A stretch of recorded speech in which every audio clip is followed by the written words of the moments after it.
Hello everyone, today we're going to resolve LeetCode daily problem number 1295.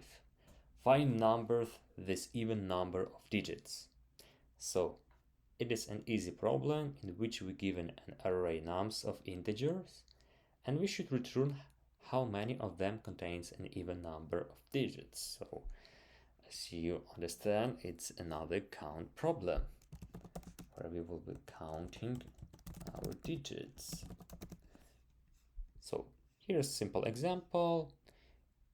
Array nums contain 12, 345, 2, 6, 78, 96. And the output is 2 because 12 equal 2 digits and 78, 96 equal 4 digits. It's also even. And the rest of them are odd. So 3, 1 and 1 digits. That's why we wouldn't increment our count. And the second example, also quite close, we have 3 digits, 3 digits, 3 digits, and 4 digits. And we output only 1, because only 71 contains an even number of digits, 4. So, pretty easy problem, and let's approach it from a good story. So, in the quiet village of Digiton, young villagers trained daily to become great coders. Master Clear, inspired by teaching in atomic habits, believed small daily improvements made legendary problem solvers. One day, he gave his students a bag of scroll, each with number written on it. Your task, said Master Clear, is to count how many scrolls hold numbers within an even number of digits. You need not overthink, just turn each number into a string, count the characters, and if it's even, mark it down. A tiny habit. Check and count. Repeat it carefully.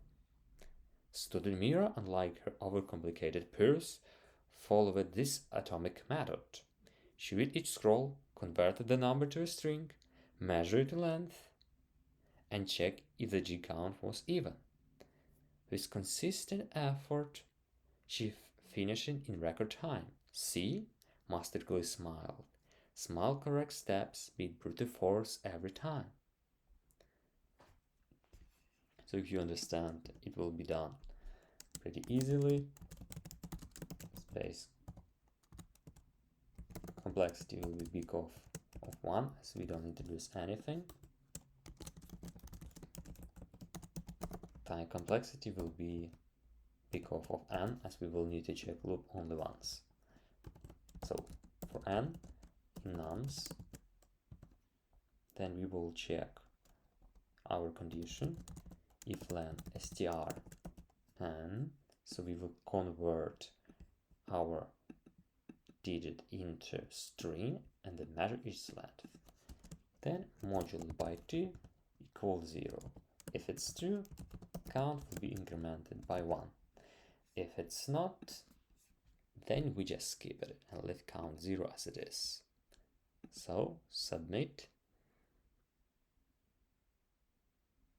And it's very efficient way to do things. So let's it also to do in a few other code languages. Let's do with our old and useful Java. So in count will be equal to 0. We will return count.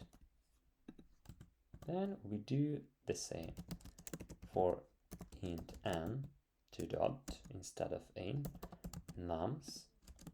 Then we will make our check if string value of n. It's the same. We will convert it to string, take value of n digit, and then use length method to measure its length. We will modulate it by 2 and compare to 0.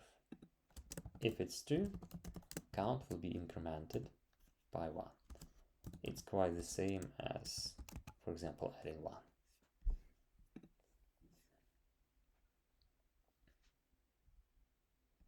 It's accepted.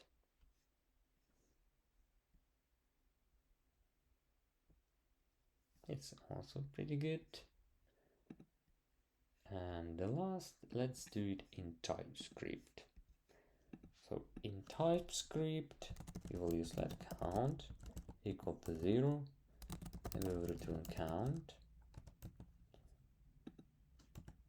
After that, we will transform const and of none. So here instead of in or colon, we use of. Check all elements, and then if and to string method and length method modulated by 2 equals 0.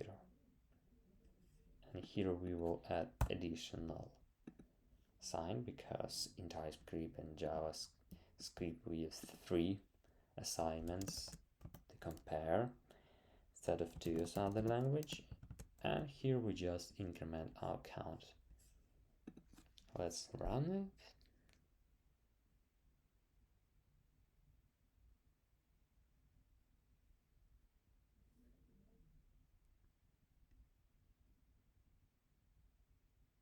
Oh yes, I forgot. In TypeScript we don't use method name for string, with just length. And let's submit. And it's also pretty efficient. So the main point here, not to overthink, just look for easy but good approach. So the main idea here is that we check the numbers by converting them to string and measure their length, and then just count. So thank you for your attention. If you have any question, feel free to leave them down below. And have a nice day. Bye.